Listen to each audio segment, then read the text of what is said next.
عن نفسه فأي علم لعالم يرضى عن نفسه وأي جهل بجاهل لا يرضى عن نفسه.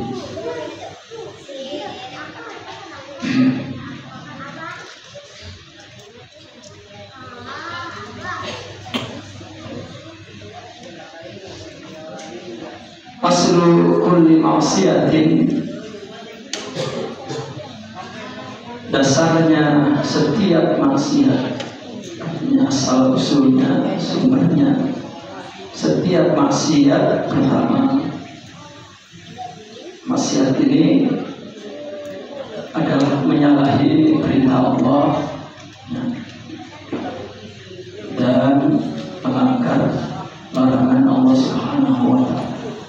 Itu yang disebut maksiat, asi, maksiat, durhaka, tidak melaksanakan perintah dan melanggar larangan. Dalam hal ini adalah perintah Allah dan Rasulnya, juga larangan Allah dan Rasulnya, itu maksiat. Sumbernya maksiat. Dan yang kedua, qaflah. Qaflah ini mungkin orang melaksanakan perintah tetapi hatinya tidak hadir kepada Allah.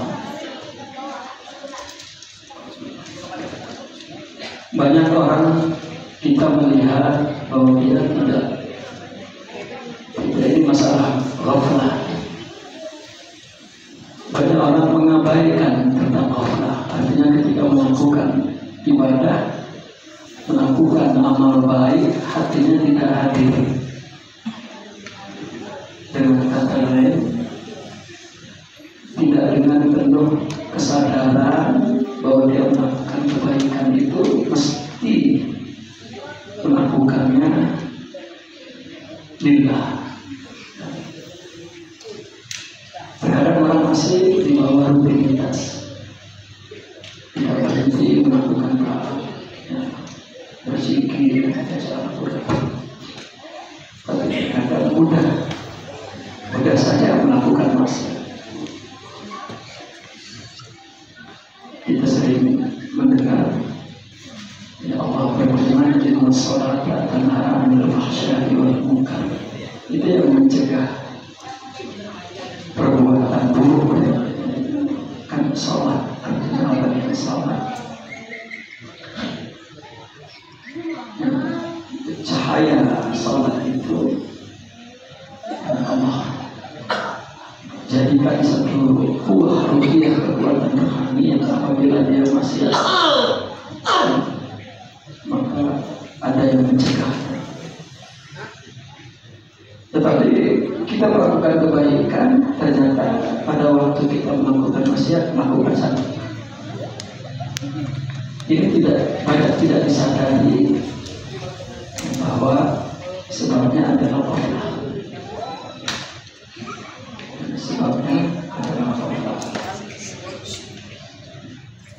Bahkan maksiat itu sendiri sebabnya ghaflah. Ada hadis, la yazni az-zani hina yazni wa huwa mu'min. Tidaklah orang yang berzina itu berzina dia dalam keadaan sebagai seorang yang beriman. Orang yang berzina ditanya siapa Tuhannya, pasti nggak lupa ya Allah. Tapi iman di sini bukan iman asal, bukan imannya hakiki, tapi nurul iman, iman syuhud, iman yang berupa cahaya di dalam hati sehingga seseorang itu dapat hudur dan dapat yang itu yang tidak ada. Orang maksiat mungkin orang berilmu dan tahu itu haram, tapi tidak ada yang mencegah di dalam dirinya, ada nur itu. Dan dia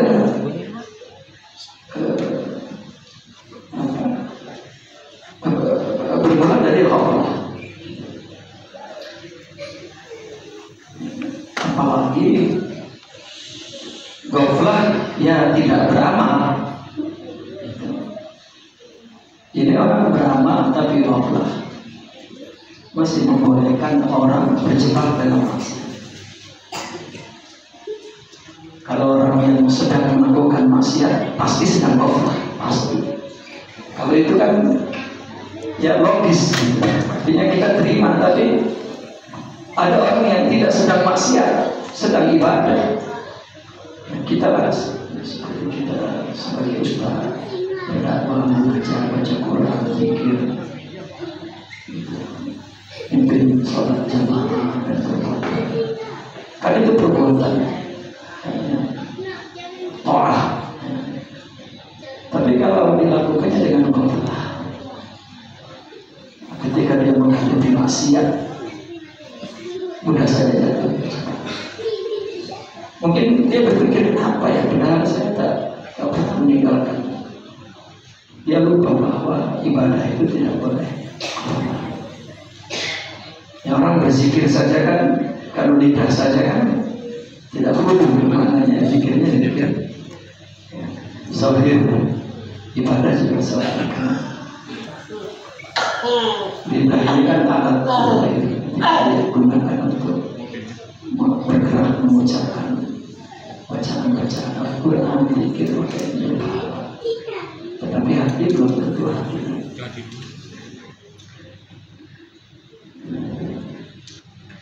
Dan syahwat ini adalah salah satu sifat nafsu. Karena nafsu punya dua sifat, syahwat dan ghadab.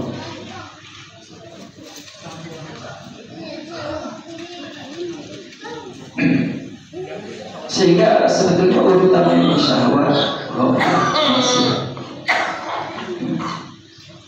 Seseorang yang tidak melawan nafsunya, tazkiyatun nafs, syahwat, dia terjebak ke ghaflah. Karena terjebak ke ghaflah, maka jatuh ke maksiat.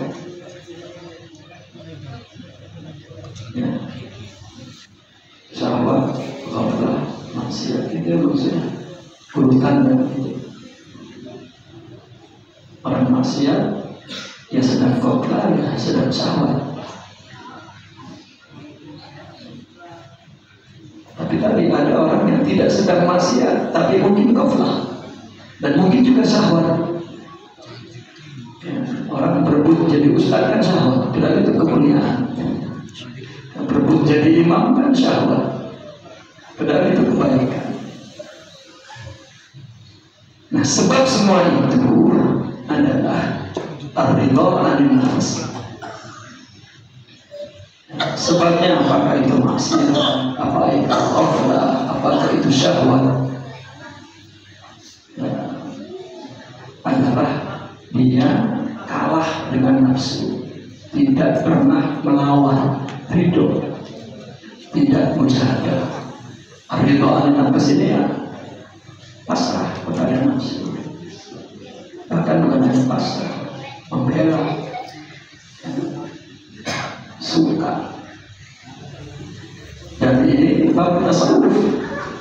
Karena tasawuf adalah yang mujahadah nafs, melawan hawa nafsu.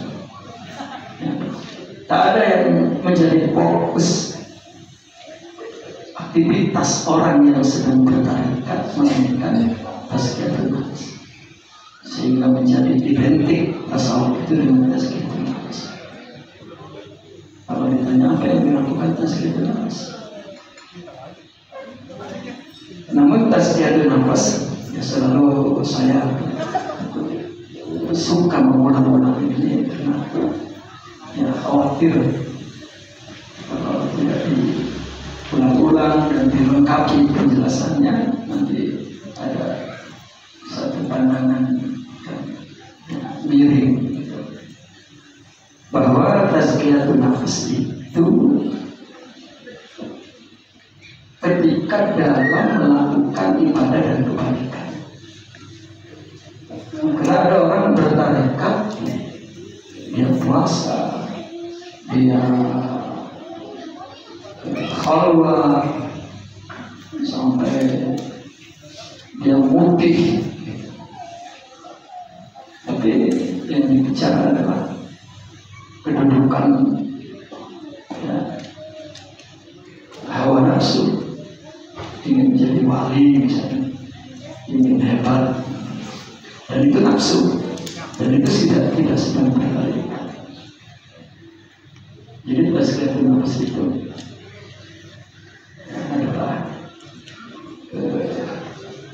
bukan untuk nafsu dalam melakukan kebaikan, bahkan dalam menjalani hidup itu tarikan. Nah maka ini urutannya memang seperti urutan apa namanya, urutannya tabi'i atau tabi'i, syahwat, ghaflah, maksiat. Orang jika tidak mampu melawan syahwatnya, maka ketika melakukan kebaikan yang teringat Allah, maka mudah jatuh kepada maksiat. Kalau tidak maksiat pun dia melakukan kebaikan, tetap ghaflah. Dan sebabnya adalah syahwat. Namun semua itu sebabnya dia tidak pernah melawan hawa nafsu. Ar-ridha anin nafs, ar-ridha anin nafs. Karena orang yang ridha kepada nafsu tidak melawan,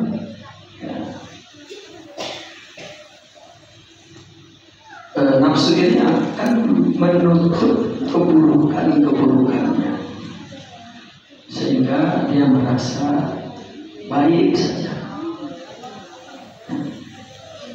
Nah orang yang tidak pernah, yang kalah dengan nafsu, selalu dia merasa keadaannya aman, baik.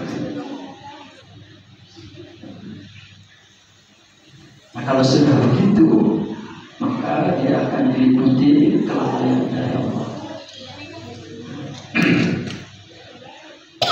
Nah orang yang lalai itu tidak pernah lagi melakukan introspeksi.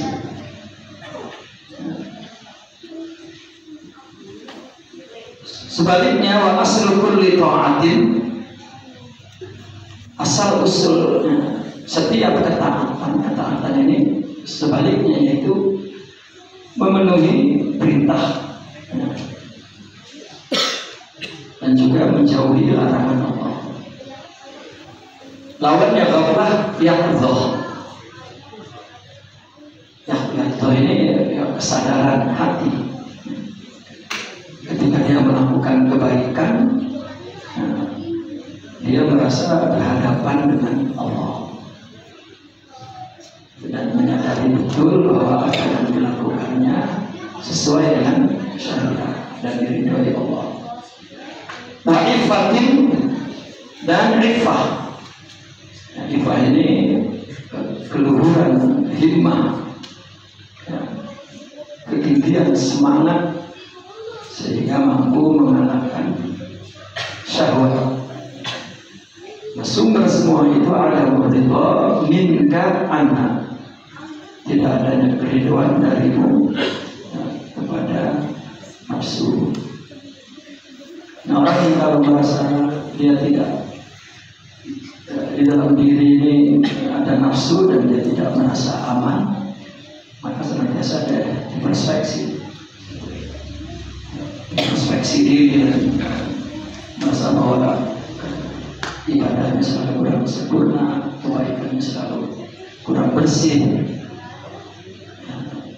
dan akan merasakan di dalam hati jika ada sesuatu nafsu yang tertarik,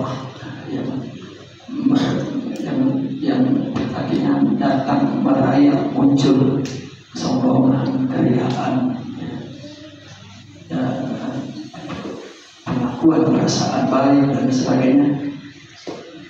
Dengan yang itu akan terasa. Nah maka semuanya itu ada dalam nafs. Ya sebetulnya hatta di zaman jahiliyah bukan tidak percaya kepada Rasulullah SAW, tetapi nafsu itu dia tidak melawan nafsu. Bukan tidak tahu itu wahyu dari Tuhan, dan sudah berapa kali membuktikan mukjizat, tapi tetap saja karena nafsu, dia tidak pernah melawan nafsu. Kita pun banyak yang bukan tidak alim, bukan tidak tahu ilmunya tentang haram, tentang maksiat, tapi melakukan. Dan pada waktunya melakukannya, kalau saya terjebak karena nafsu. Apakah perbuatan, apakah perkataan? Berapa banyak orang tahu perkataan ini berakibat buruk, ya, menghancurkan reputasinya, menghancurkan hubungannya kepada orang, menjatuhkan harga dirinya. Tapi kalau nafsu ngomong, nggak bisa. Maka sumbernya adalah nafsu.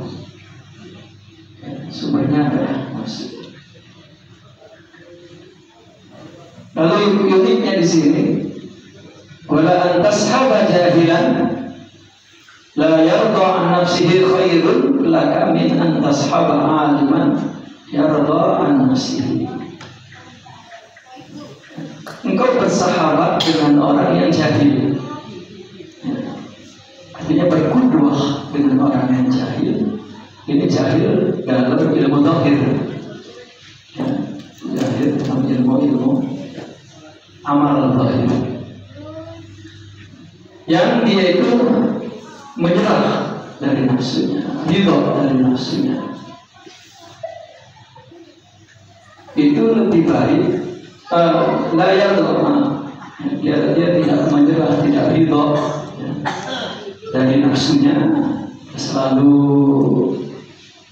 dia merasa kurang baik, dia melihat dirinya buruk, dan dia selalu melawan kepada nafsunya. Itu lebih baik, ya, bersahabat untukmu daripada kamu bersahabat dengan orang alim, orang yang mengetahui ilmu-ilmu zahir, tetapi dia ridha kepada nafsunya. Karena suhbah di sini berkuduah, ya. Karena bersuhbah berkuduah kepada orang yang kalah, ya, yang tunduk, yang suka dengan nafsu, meskipun dia alim, apapun akan melahirkan keburukan semata-mata. Akan timbul kedengkian, kesombongan. Persahabatan ini betul-betul tu'athir, ya, mempengaruhi.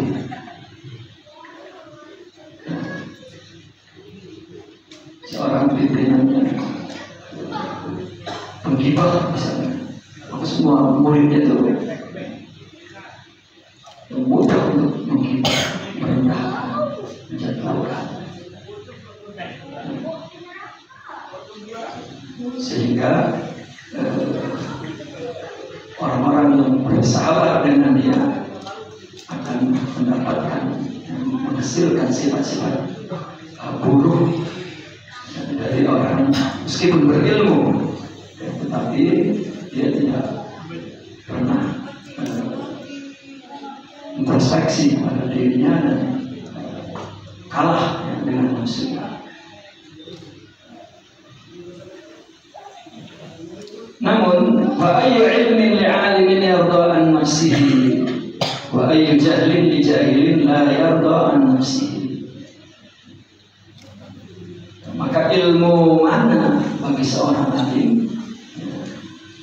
Artinya apa? Artinya sebuah ilmu bagi seorang alim kalau dia ridha dengan nafsunya. Terus sifat-sifat buruknya akan lebih mempengaruhi orang lain. Dan sifat jahil mana bagi orang jahil? Yang tidak ridha an nafsihi, meskipun jahil, kalau dia melawan hawa nafsu, maka dia seperti orang alim. Ada orang sederhana sekali, tapi dia sabar. Orang bersahabat dengan dia, ya, dibanding dengan orang alim yang takabur dan kemudian ihana, ya, maka justru pergaulan dengan orang jahil itu tadi yang melahirkan jiwa yang baik. suhbah itu akan yasrukut tabi'at tasruk tabi'at tasruk. Kalau istilah kita, manusia itu, karakter manusia itu punya sifat meniru, mudah terpengaruh, apalagi disebut itu orang berilmu, orang yang berkedudukan, maka segala keburukannya mudah menularkan, menjangkit kepada orang-orang di sekitarnya.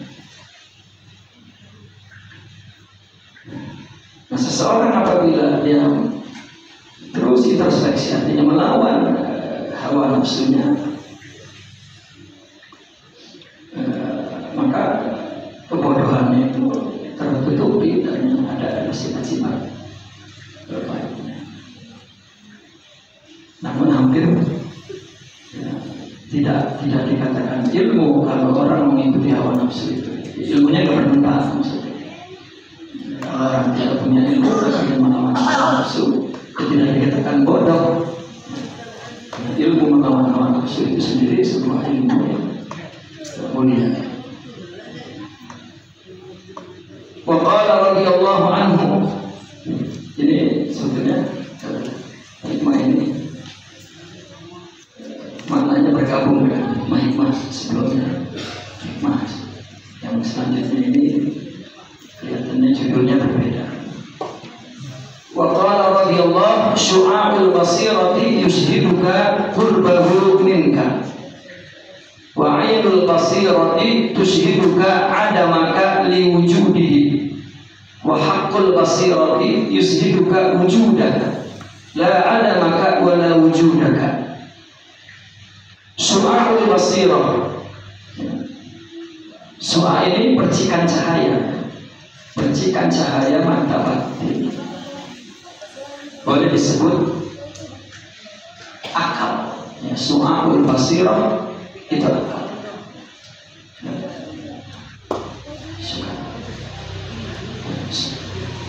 Syu'a' ini itu nur ini, syu'a'nya ya ini syu'a'nya.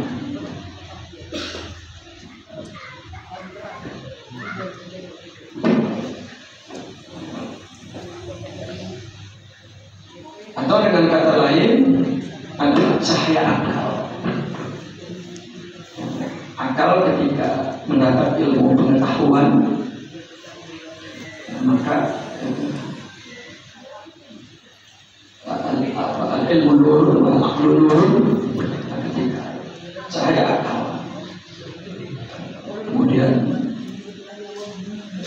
mendapatkan cahaya ilmu, maka itu yashaku ya, akan memancarkan satu pancaran yang yushhiduka qurbahu minka, yang membuat kamu merasa atau yang memberikan persaksian kepadamu akan kedekatan Allah kepadamu.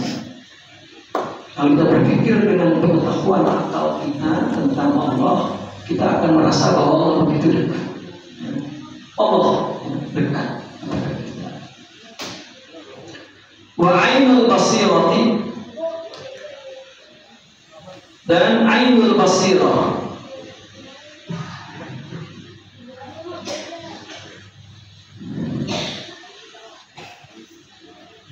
ainul basirah ini adalah mata batin. Mata batin. Ini berbicara tentang ilmu yakin, ada ainul yakin, ada haqqul yakin, ada nurul aql, nurul ilm, kemudian nurul haq. Ainul basirah atau yang disebut nurul ilm itu menyaksikanmu ada maka liwujudihi, mempersaksikan kepadamu kamu tidak ada, yang ada hanya Allah. Kalau tadi kita kalau akal saja, hanya akal saja, kita merasa bahwa Allah dekat. Tapi kalau sudah mulai dalam, yaitu batin, mata batin ini mulai menyaksikan bahwa kita tidak ada, yang ada hanya Allah. Tetapi kalau udah hakul basirah, udah basirah yang hak, atau dikatakan nurul hak atau hakul yakin, yushiduka, itu akan mempersaksikan kepadamu wujudnya Allah. Ya. La ada makwala wujud. Dia melihat bahwa dia bukan ada, bukan tidak ada, dan bukan ada. Ini satu penjelasan tentang tingkatan kerohanian seseorang. Orang itu selalu membagi tiga, am khas dan khas khas. Itu selalu begitu. Dalam hal merasa dekat kepada Allah juga, ya kalau pandangan akal saja, alam ini buktinya, ya alam ini ada Allah. Jadi dia merasa Allah itu dekat. Allah ciptaannya, Allah pertolongannya, ilmunya, kudrahnya, kehendaknya, ini kita bisa lihat, kita rasakan.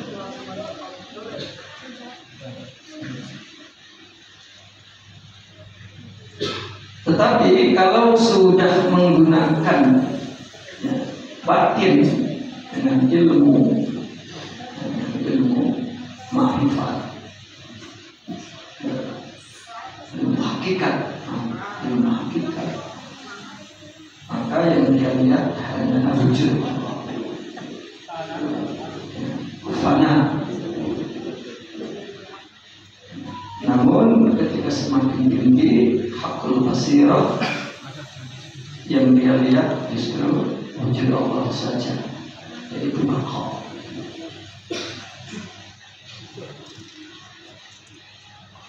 Jadi seseorang mendapatkan nur, cahaya. Pertama, cahaya akal saja yang memberikan, itu akan merasakan Allah ada. Buktinya yang alam ini. Tetapi ketika nur yang kedua, justru dia menyaksikan ketiadaan selain Allah. Dia menyaksikan bahwa alam ini tidak ada, yang ada hanya Allah.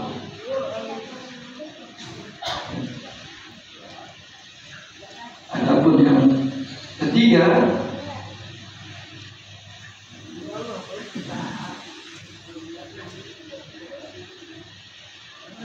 kalau tadi kan yang kedua Allah hadir, dia tidak hadir, artinya Allah ada, dia tidak ada. Tapi kalau yang ketiga, ya, itu sudah sempurna bahwa dia bukan ada dan bukan tidak ada, ya, tetapi dia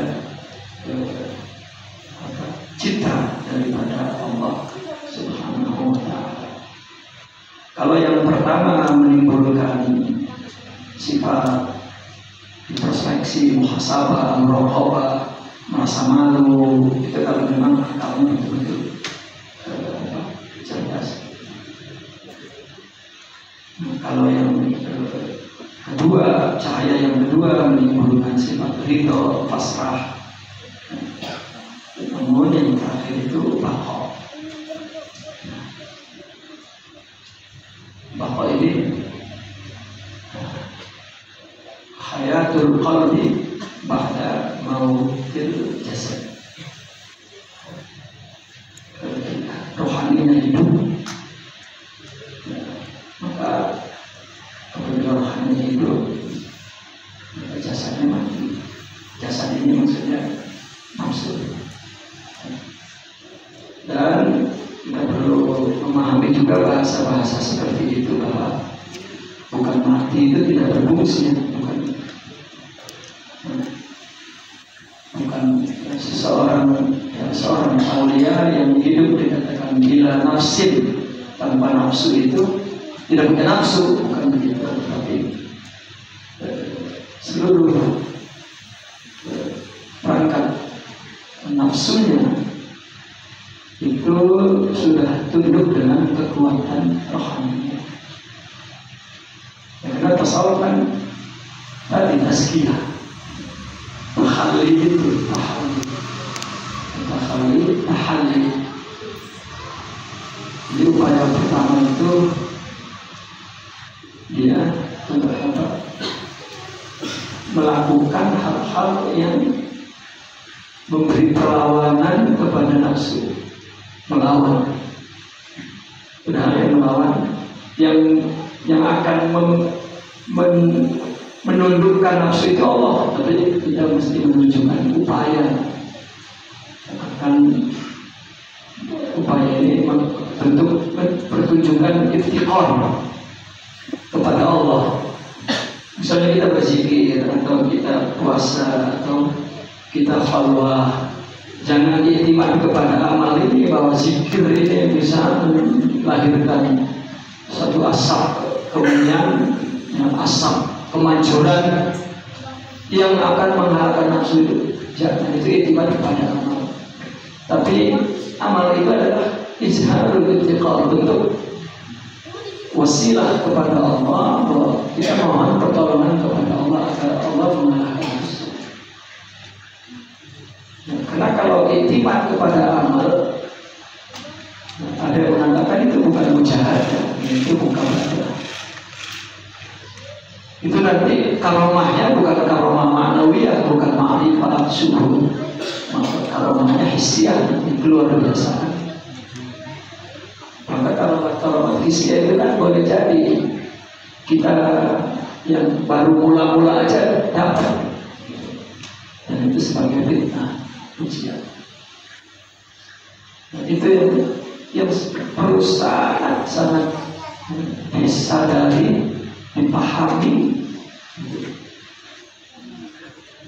Nah, bahwa ketika melakukan bentuk-bentuk tazkiyah dengan apapun, itu bukan amal ini yang mempunyai kekuatan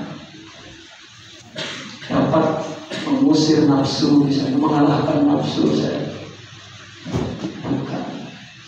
Semuanya Allah yang melakukannya.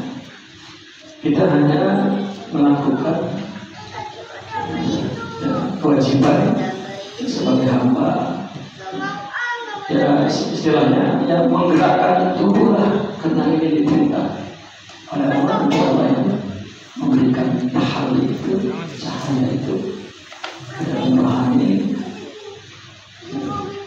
sehingga rohani itu sempurna. Maka selalu rohani itulah yang mengalahkan dominasi nafsu yang cenderung akan menimbulkan maksiat, ghaflah, syahwah, ghadab. Itu adalah sifat-sifat jasad.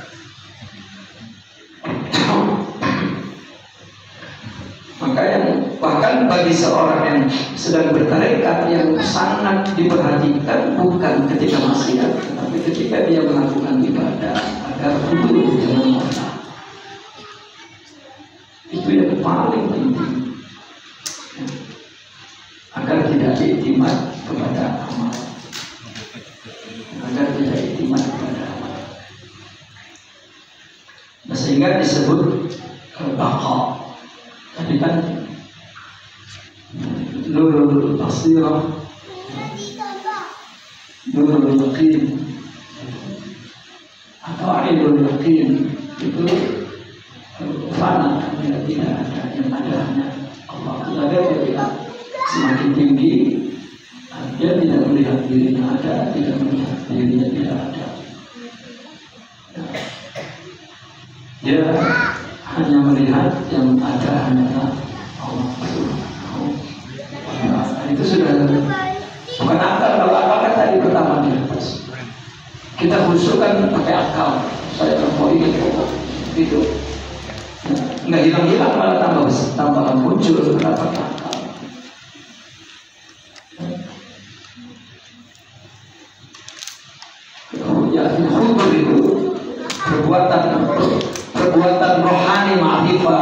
suhu, mana, misalnya bahwa itu adalah perbuatan pikiran. Kalau saya sering mendengar, kalau kamu sholat, kamu mesti tidak ada. Yang ada hanya Allah, maka dia coba dengan nurul akal itu. Tidak ada. Semakin ada. Karena dia jika merasa perlu ditiadakan, berarti dia meyakini bahwa itu ada sehingga perlu ditiadakan. Namun orang yang mencapai rohani yang sempurna, cahaya rohani yang sempurna, menyaksikan bahwa ternyata semua yang terjadi pada diri dia setiap saat itu dari Allah. Maka gambarannya itu orang yang melihat bahwa dirinya hanya sebentar, dirinya jelmaan atau kehendak Allah, itu paling rendah disebut al-waktu, disebut sahibul wakti, as-sufi ibnu wakti. Kadang kan kita zikir, ya, kadang kita zikir khusyuk, ya, sampai betul mencapai lah, ya, sampai mencapai kita merasa lemah, merasa kurang, merasa tidak lagi menggunakan akal, kita ingat kepada Allah, beras cahaya besir, ya, nur cahaya, ingat itu dari hati. Seperti seorang yang sudah cinta lalu kasihnya jauh, terus ingat itu kan gak bisa ditahan, itu kan namanya cahaya ingat, gak pakai akal lagi. Itu dulu pikir. Nah begitu juga ingat kepada Allah, itu nur. Mungkin lidahnya sudah tidak mengucapkan cahaya.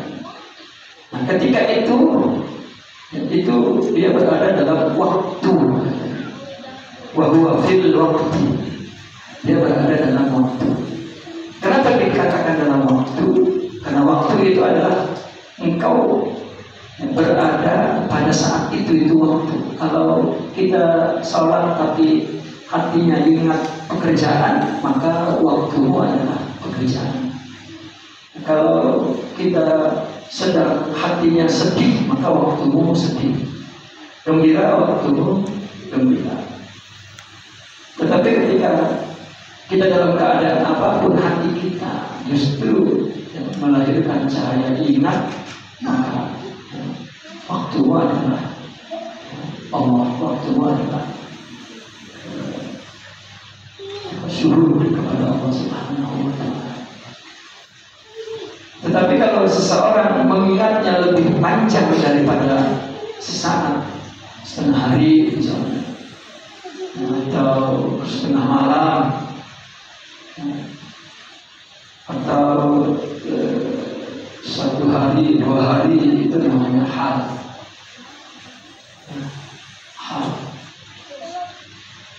Disebut sahibul hal. Tapi kalau sudah keseluruhan hidupnya, maka disebut sahibul nafas. Sehingga zikirnya pun zikir nafas. Maka dalam tarekat tertentu ada latihannya, zikir itu Allah.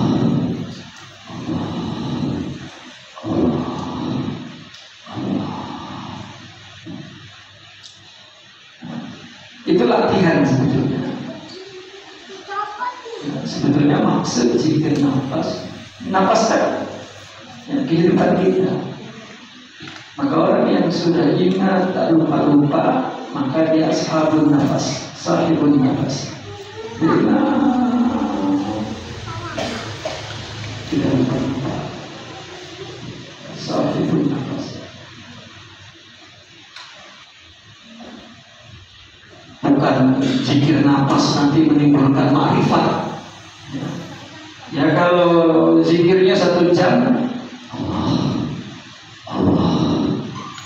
Setelah itu enggak apa-apa lagi. Bahkan begitu nafas, dendam, ya, hasad, benar nggak ada?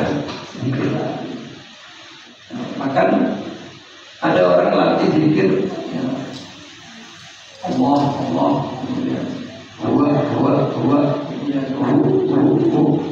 itu menunjukkan kecepatan dia ingat kepada Allah secepat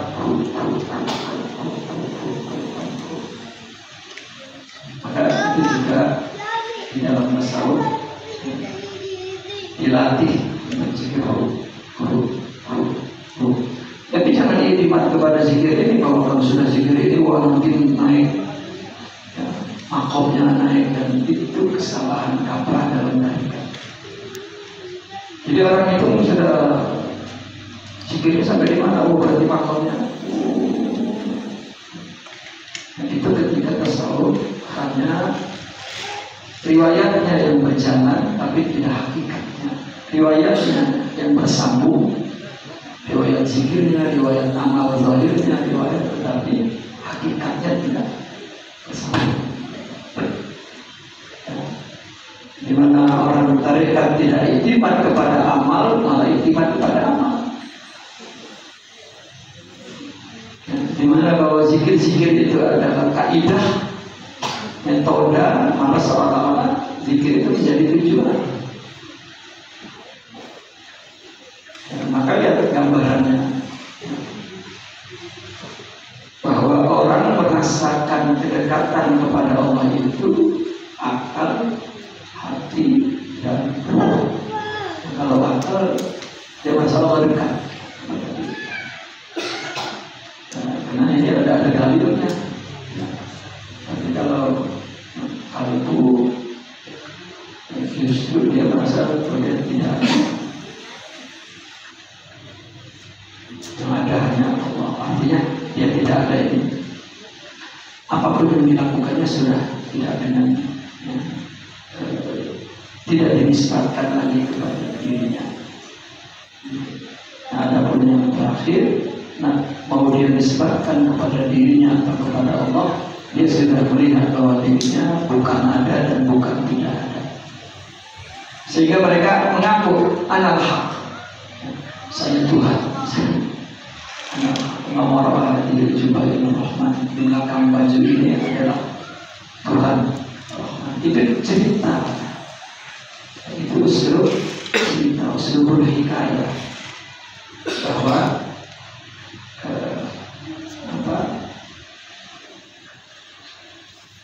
pandangan batinnya melihat ya, bahwa yang dilihat oleh mata ini yang dilihat oleh mata itu ada, ternyata kalau dilihat oleh mata hati ya, itu bukan ada dan bukan tidak ada. Ya, dia mencoba dia menjelaskan dengan akal. Kalau sesuatu yang ada tidak pernah, tidak akan sebelumnya tidak ada. Ada kan maknanya ada, udah nggak ada makna lain. Kalau pernah tidak ada, berarti bukan ada. Ini cuma penjelasan akal. Dan bukan setelah itu menjadi tidak ada. Ya, kalau ada ya ada. Dan kalau kita punya hakikat diri, kita boleh mempertahankan. Bisa mempertahankan. Rambutnya hitam terus nggak putih-putih, lama-lama putih. Gigi ya, kuat terus lama-lama copot, lama-lama ternyata itu menunjukkan bahwa kita tidak ada hakikat, tidak ada bertahan. Itu mungkin akal boleh isti'ab, tetapi boleh melihat, boleh memahami, tetapi yang yatazawwur, yang dirasakan adalah kesempurnaan rohani. Artinya begini bahwa